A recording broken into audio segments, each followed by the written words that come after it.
him a lot, 'cause we got him on the spot. Welcome back. Welcome back. Welcome back. Welcome back.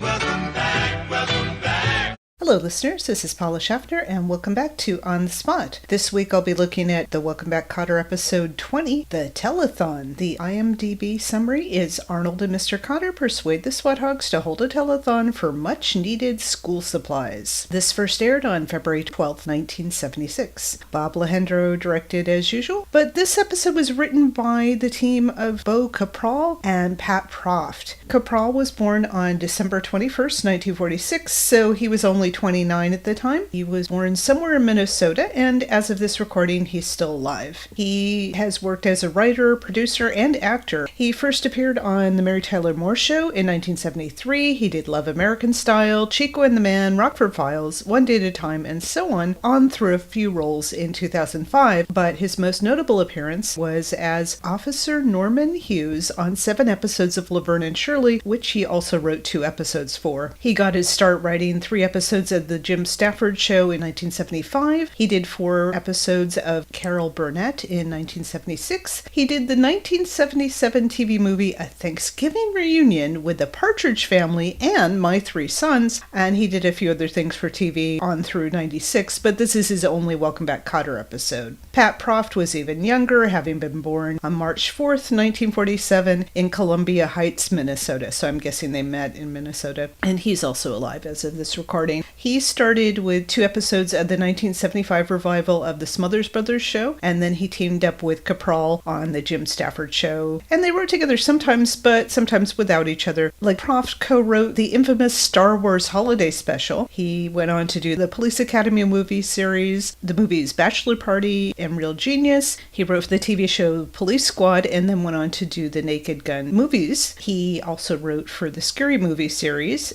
And for 2025, he has a credit for the Kashyyyk Life Day Carol, a live stage reading of the Star Wars Holiday Special. In the cold opening, the Kotters are playing a board game, and I think it's Sorry. He tells her about the time he went to visit his uncle Mo Kotter in the hospital. Mo was in an oxygen tent, so Gabe does an incoherent voice for that, and it means, "Air hose, dummy, you're stepping on the air hose." Gabe laughs a lot at his joke. We then see the hallway, and unlike some of the recent episodes, the picture is not frozen. The bell rings. The fluffy-haired boy goes into the classroom first, followed by the red-headed boy and a white brunette girl in denim whose shoulder the redhead briefly touches. Now, there are 2 of the many white brunette female extras in this episode, but this is the first credited appearance for Christine Greco, Greco, as Girl in Class. And according to IMDb, this is her only episode from season 1, but she did a dozen in season 2. She lived from 1951 to 2009. She did some other background work from 1973 to 88, including as a dancer in Grease, but she mostly worked behind the scenes, like as a script supervisor. Mark Evanier in his blog has a nice post about Christine Greco,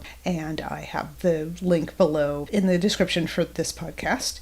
The picture he includes is from season 2 when her hair is longer. The odd thing is both of the white female extras in this episode look like this girl, but I think that the one with the shorter hair we've seen before, the one that we see with the redheaded boy looks slightly more like her, so I'm just going to assume that that's her, but when we get into season 2, I'll try and narrow it down more. Also in this hallway scene, we have the guy that I refer to as Not Gutenberg Boy, NG for short, exiting room 13 at the other end of the hallway, and he's with the other brunette white girl who's wearing plaid, and like I said, she's got shorter hair. The student named Ricky, who sometimes wears a cap, has been taking a very long drink of water, but now he too heads into Kotter's classroom of 11. Kotter enters to applause, passing a teacher with glasses and her blonde hair in a bun. In the classroom, students are talking to each other, with Arnold talking to Fluffy Hair and Vinny to the possible Christine. Kotter announces test time. The students all groan in disappointment. Kotter does a spiel about the tests, which are on blue paper because, of course, they never have white paper on the series. And he talks about cheese that you hold up to the light and you see what little Willie saw behind the barn door. And Verna Jean looks intrigued. And it's sort of this medicine man routine mixed with vaudeville, I guess. Kotter passes out the tests, but they're all blank. Freddie grins and says this is one test he thinks he can pass. Arnold stands and says his test has a little note attached. It's small, green, and looks handwritten. He reads aloud, "Dear Mr. Kotter, as usual, by the time I got around to mimeoing the test for your class, the mimeo machine broke down." Mimeograph machines use stencils, and they were good for copying just a few papers at a time, but eventually they were replaced by photocopiers. Arnold pretends to be disappointed that there's not going to be a test. And then he continues, "Sincerely, Mrs. Bazzuti. P.S. I think I love you." We never find out if this is just Arnold making this up to cause trouble, or if the secretary, I guess she is, somebody in the office, wrote this postscript hitting on Kotter. The class teases him with Verna Jean scraping her fingers in the naughty sign, and one calls Kotter, "You devil." Kotter says he hardly knows Mrs. Bazzuti. Vinny says she's the one with the bazooties, like breasts, bosoms. Fluffy hair and the brunette and plaid are amused. There's laughter and applause. Kotter has bad news. There's no test today. They pretend to be bitterly disappointed. Vinny slapping his desk and saying, "You promised!" Kotter pulls down a map of the U.S., and for some reason California is covered by ocean, and there's a state that's blacked out, and I think it's Kansas. Kotter wants to show the coastline of the southern U.S., but the map falls down. The class is very amused. Kotter doesn't believe this. 2 months ago, he asked Mr. Woodman for a new map. Woodman told him to pick one up at the gas station, because that used to be a thing that you could get road maps at the gas station. Vinny says it's time they do a little business. They need to raise money, and there's plenty of ways. Arnold is inspired and oohs. NG has an expression that's somewhere between "oh boy, here we go again" and amused fondness. Kotter looks annoyed. Arnold stands and says, "Hey kids, let's put on a show." He poses dramatically with one leg kneeling, and he grins, and of course that's a reference to the Mickey Rooney, Judy Garland movies where they'd put on a show. Everybody would perform and raise money for some cause. And even into the 70s, this was still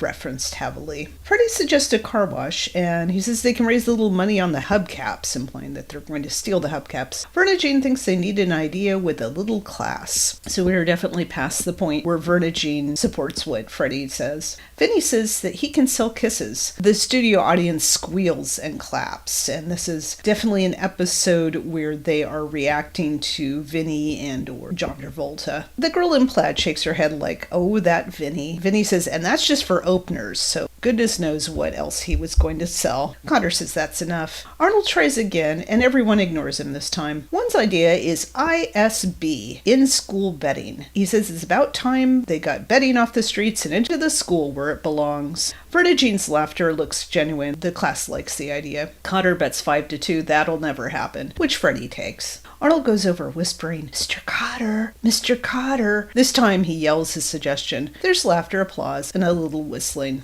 Kotter yells back to not be shy and just come right out and say it. Arnold says when charities want to raise money, they always go on TV, and that used to be a big thing, certainly well into the 70s, of telethons and other fundraisers on TV. Arnold is a frequent watcher of channel 52.4 right here in Brooklyn, and that was one of my laugh out loud moments because I definitely remember that era of obscure local TV stations. Kotter says the only time he can get that channel in is if he hooks his antenna up to his toaster. Arnold thinks they would just leap, and then he demonstrates a leap, at the chance for a Sweathog Telethon. Kotter tells him to leap back to his seat, so he does. Kotter says nobody could possibly convince the television station to do a Sweathog telethon. Nobody in their right mind would even try. Vinny says, "Sure, but we could try." I liked his delivery on that. Woodman comes in with a small clipboard. He wants to apologize for the way that Kotter and his Sweathogs have been treated in regards to supplies, and he promises it will never happen again. And we already know from the Mr. Kotter teacher episode that they are using a very outdated social studies textbook, if social studies even existed at the time the book came out. Kotter smiles. Woodman wants Kotter to ask why it'll never happen again. Kotter asks, and Woodman says it's funny he should ask that. Looking down at the clipboard, Woodman says that he's been making some budget cuts, and unless the money fairy comes up with 700 big ones, Woodman is dropping the remedial academics program for this semester. Now, this episode aired in February, so I don't know how far into the semester it's supposed to be. There's only a couple more episodes after this, and apparently the vice principal at this school is in charge of the budget.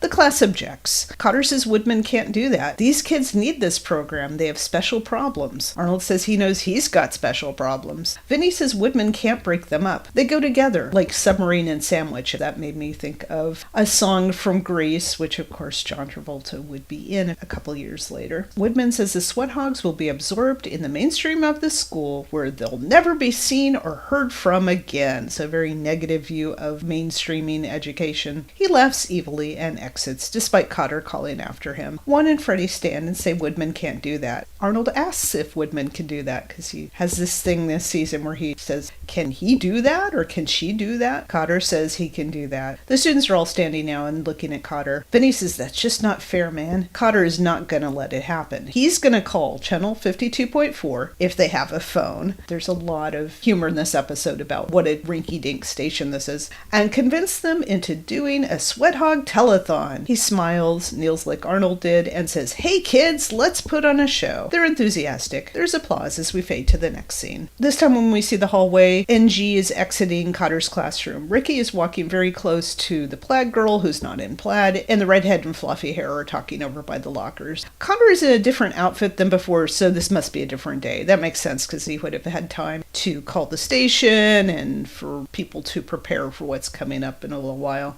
A tall blonde woman, possibly the one from earlier, although we didn't see her face then, points out Kotter to a short man with a mustache in a red jacket and plaid pants. The man taps Kotter on the shoulder before Kotter can take a drink at the fountain. He asks, you Kotter? Kotter turns and says, me Kotter, who you? Like he's Tarzan. The man says, me Oliver Miles. So what's this revolutionary idea you called my TV station about? Gabe thanks him for coming over and starts to say he doesn't know how revolutionary it is. Oliver calls him kid, even though Gabe is like 28. And says don't worry about it. He, Oliver, is a genius, so whatever Kotter has, he can make it work. But when Gabe says the telethon, Oliver says he can't make it work, and he starts to leave. Gabe grabs his arm and says he wants to do a direct remote right from this classroom. Oliver steals that idea, as well as students working on their own behalf. Gabe says, Oliver, you're a genius, which Oliver repeats and then kisses his own hand. Oliver asks what they have for talent. Gabe says his wife sings, and Gabe has been known to tell a few jokes, putting it mildly. Oliver says Gabe doesn't look funny, and Gabe thanks him. When Gabe says his Sweathogs can perform, Oliver thinks it's an animal act. Gabe says those are his students, and they've got lots of talents. He yells that Oliver would love them if he got a chance to see them, because that's their cue. Vinny runs out from the back locker area. He launches into Me and My Shadow, and the original version of that was released in 1927. There was a lot of older songs, probably because they were in the public domain at that point, and they were something that everybody of various generations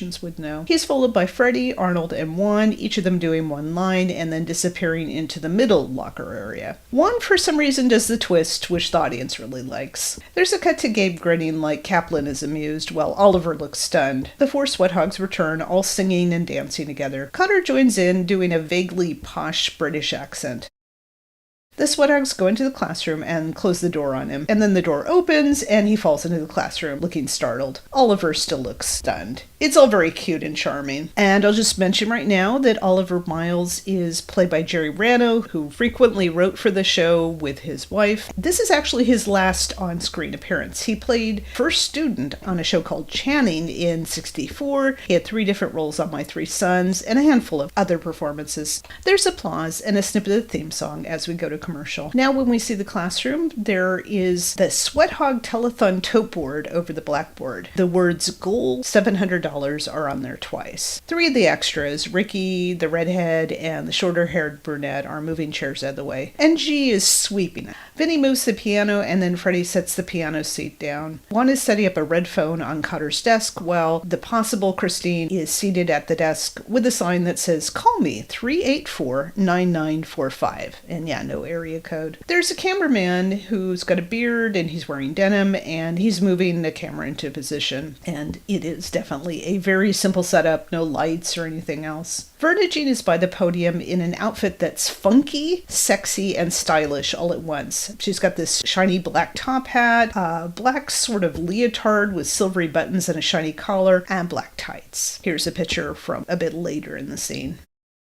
The Kotter's in her. He's wearing a light orange suit, and she's in a black skirt, a flowered top, and her glasses. She's nervous because she's never been on TV before. He holds her hands and says, "Don't you worry, baby. I'm gonna handle everything. I'm Mr. Cool. All you have to do, you sweet thing, is answer the phone." He kisses her cheek. Now, he had said that his wife sings. She's not just gonna answer the phone, she's supposed to sing as well. But in the event, she actually ends up doing both. She sounds annoyed when she finds out that they're doing a telethon with only one phone, because of course it would be a bank of phones for people to call on an actual telethon. But one says this is all they could appropriate. In a posh British accent, he says into the phone, "Hello, London." I don't know where they took this phone from. My guess is it was probably Mr. Woodman's office, and somehow they've got it hooked into the classroom, and now he's making long-distance calls. Woodman happily enters in a black tux with a blue ruffled shirt. Kotter teases that Woodman is a waiter as NG quickly sweeps the floor behind them. There's applause at Kotter's teasing. Woodman has decided to join the show. So he's the one who has cut off their money, and now he's appearing in the show, although nobody asked him to. Not many people know this, but Woodman sings. Oliver enters with a suede jacket, a turtleneck, and a beret, followed by Arnold, who's also got a suede jacket, turtleneck, and beret. Arnold echoes Oliver's orders. The audience enjoys this. Juan is now speaking to the Acapulco operator, and Julie is the one seated at Kotter's desk. Oliver says 10 seconds and break a leg, so Juan puts his arm around him and cheerfully asks which leg Oliver wants broke. And I don't know if he thinks Oliver wants his own legs broken or somebody else's. And apparently Juan has never heard the theater saying. Then Juan wants to talk to Mr. Big of Mexico. Most of the students are now sitting by the windows on stage right. Oliver squats by the camera. Kotter says he should have been in show business his whole life. There's ice water running through these veins. But when Oliver does 3, 2, 1, you're on the air, Gabe babbles nervously. Julie smoothly takes the mic and says, "Hello, Brooklyn," which he feebly echoes. So this is the reversal thing, that the person who thinks that they're calm is going to have stage fright and vice versa. She whips off her glasses and says, "Welcome to the Sweathog Telethon. We're here to raise money for underprivileged children," which is technically true and sounds better than if she had said it's for unruly teenagers. Gabe is still feebly echoing her. She looks at him and then the camera. She says, "Which is what my husband is trying to say." He points at himself and agrees with that. She strolls away from him and over to the piano. Juan lifts her onto the piano. Freddie starts playing like he's in a cocktail lounge. This is the episode where we find out Freddie knows how to play the piano. With sincerity and enthusiasm, she starts singing a very off-key version of "Let Me Entertain You" from the 1959 musical Gypsy, although I probably more associate it with Gilligan's Island, where Ginger would sing it.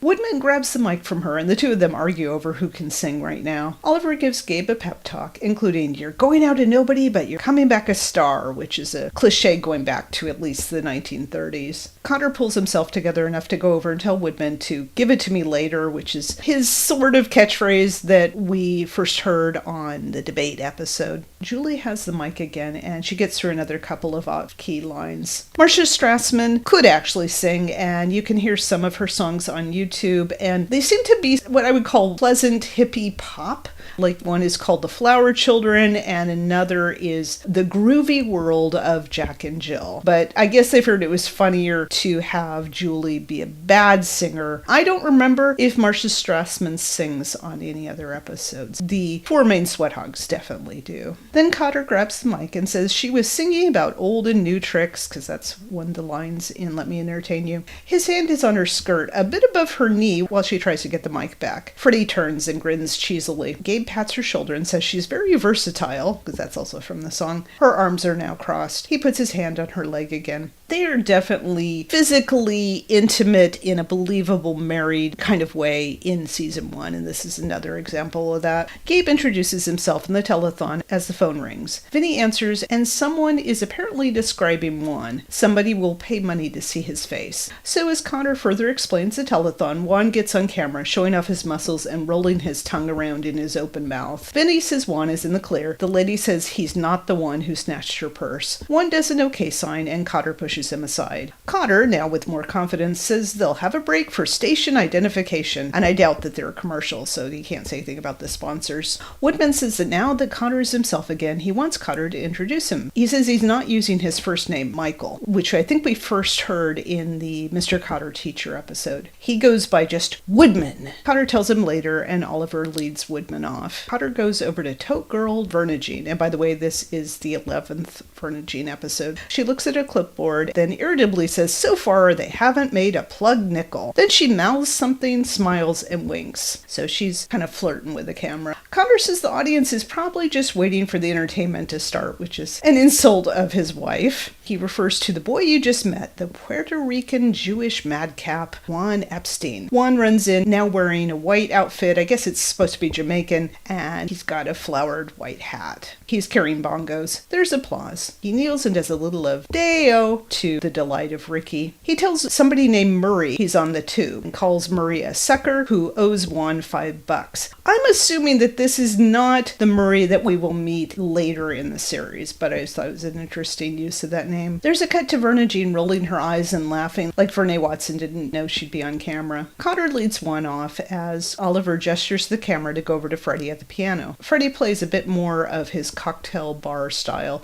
and then he sings off-key, even though he was fine during the Me and My Shadow number. NG in the background looks like he's thinking, should we stop this? While Woodman next to him looks disgruntled that he can't perform. Then NG gets into it a little bit more, smiling and snapping his fingers. He taps Woodman's arm like he wants him to enjoy it, but Woodman moves away. Although this isn't a big episode for the Not Gutenberg boy, he is doing his thing where he tries to draw attention to himself in the background. Freddie smiles. The audience laughs and claps more than they were already. Then Freddie smoothly says, "Hi there," his catchphrase, from high atop the fabulously appointed Sweathog room of Buchanan High School. NG shyly waves in the background. This is Freddie Boom Boom Washington. While the fluffy-haired boy leans over and has an, of course, inaudible conversation with NG, Freddie continues asking for anything you can spare, moving down from $5 to an angry reaction to a dime. Kotter comes over and stops him, yelling at the camera. There's a fade to a close-up of a rotary clock that says 8:30. We have no idea when this started, but maybe it was right after school. Vernagine, who's chewing gum as she sometimes does, puts a $602.14 sign on the tote board during the applause. Arnold is dressed as a ventriloquist dummy, including lines around his mouth and red cheeks, and he's wearing a top hat and a black tux with a white shirt front. He's sitting on Cotter's knee. They do the ventriloquist act with Kotter talking out the side of his mouth, while Arnold just moves his mouth and doesn't speak or do his own patented laugh. A lady will send in $25 if Arnold sings while Kotter drinks a glass of water. After they do that, Kotter puts Arnold on the chair, but Arnold slides down as if he's boneless. There's applause. Kotter goes over and gets the mic from the shorter-haired white brunette girl. He says that was the wonderful Arnold Horshack as the dummy. He refers to the final act of the evening, so Woodman comes over, stands in front of Kotter, and chuckles. Oliver has to get him off camera again. The total is now, of course, $627.14. Kotter introduces that Sicilian songbird, the wonderful Mr. Vinnie Barbarino. The studio audience explodes with squeals, applause, and whistles, especially when Vinnie runs in wearing a golden outfit, shoes included.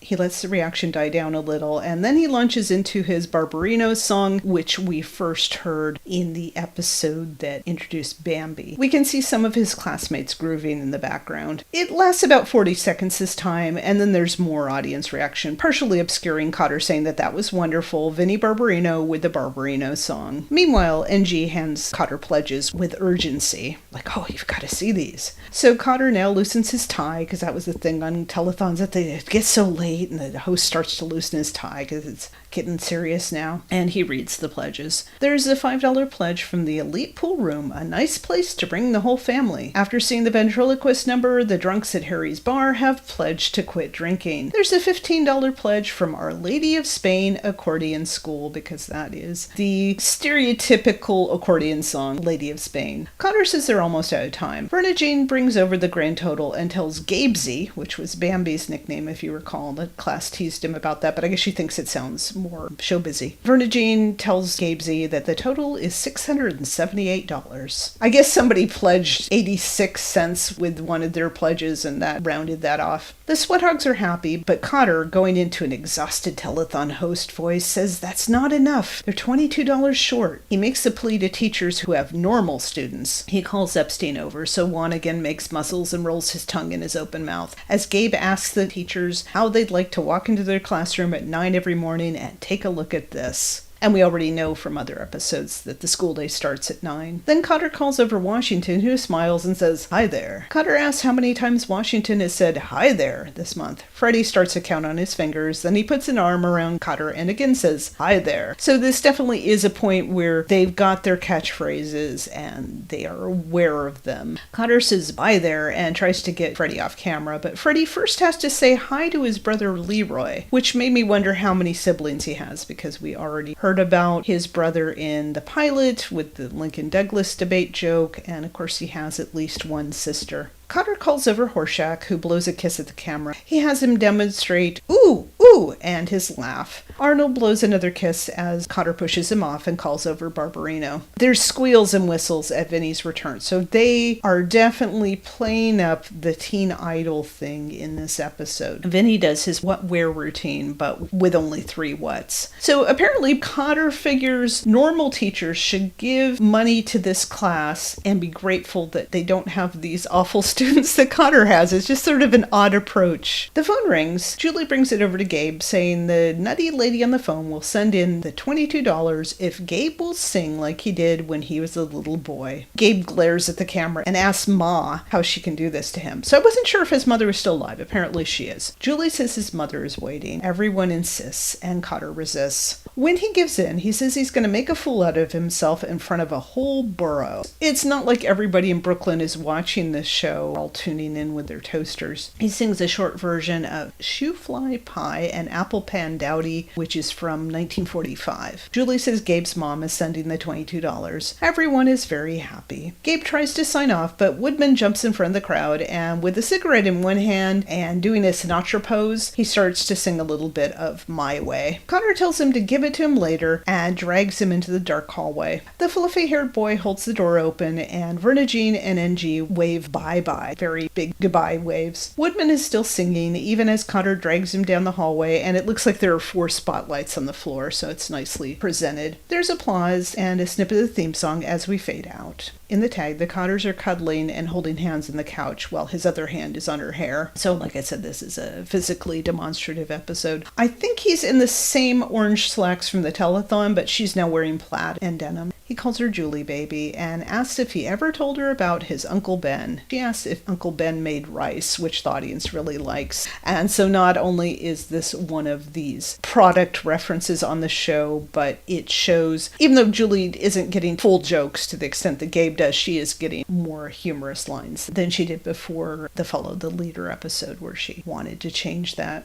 Gabe irritably says no, he didn't make rice. Ben was a little cuckoo, so he went to a psychiatrist who told him he was schizophrenic. So Ben only paid $50 of the $100 that he was charged, and he said to get the rest from the other guy. They both laugh, and she tweaks his cheek, so again, physically affectionate. And yeah, this is another episode where Gabe doesn't tell jokes about married couples. He just talks about 2 of his uncles.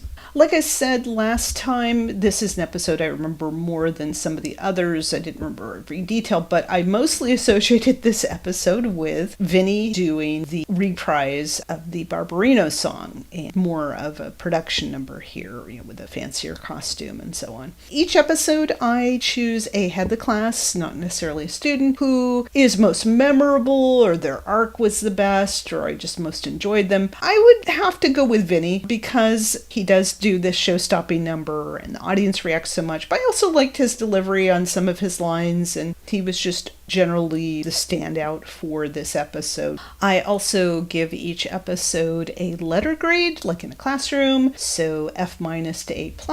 And this is also just a nice, solid episode. It's not a classic top-of-the-line episode, but it is good. It is entertaining. There are some really nice numbers, not just the Vinny one, but the, of course, Hallway Quintet doing Me and My Shadow, and just some nice little moments. I'm not really sure what would kick the episode up higher. I mean, there are things like the poor extras are just sitting there like an audience, and I have to hope that they got to perform at some point during the commercial breaks for us. It's another of these late season 1 episodes where there's not a lot to it in terms of like character moments and any kind of real insights, but it was fun. Certainly it is a satisfying episode, and it is one where Woodman is both the antagonist and also the foil, because there is laughter at his expense, but he has also brought them this crisis. And of course, nobody in the show says anything about budget cuts on a greater scale and why can't education be funded. I mean, now they might have done like a GoFundMe or something. New York at that time was notoriously doing very poorly economically and otherwise. And this is a poor school in a poor part of New York. Their option is to go on TV. And I don't know what the $700 would cover. I mean, that actually seems like a lot for one semester. Maybe they would finally get better textbooks. But yeah, we know it would pay for mimeographing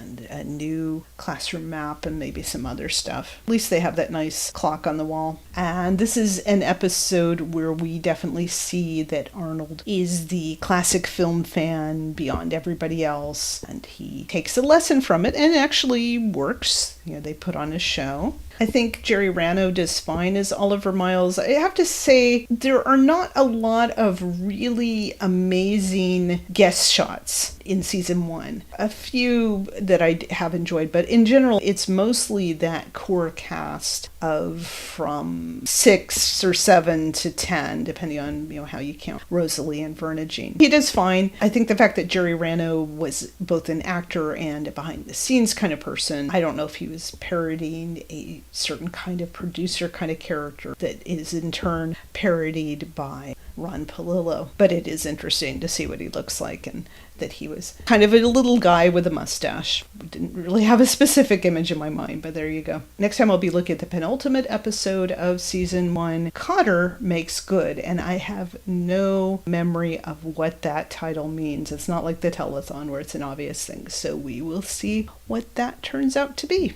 In the meantime, fund public education! Don't make students resort to channel 52.4. Tease him a lot, 'cause we got him on the spot. Welcome back.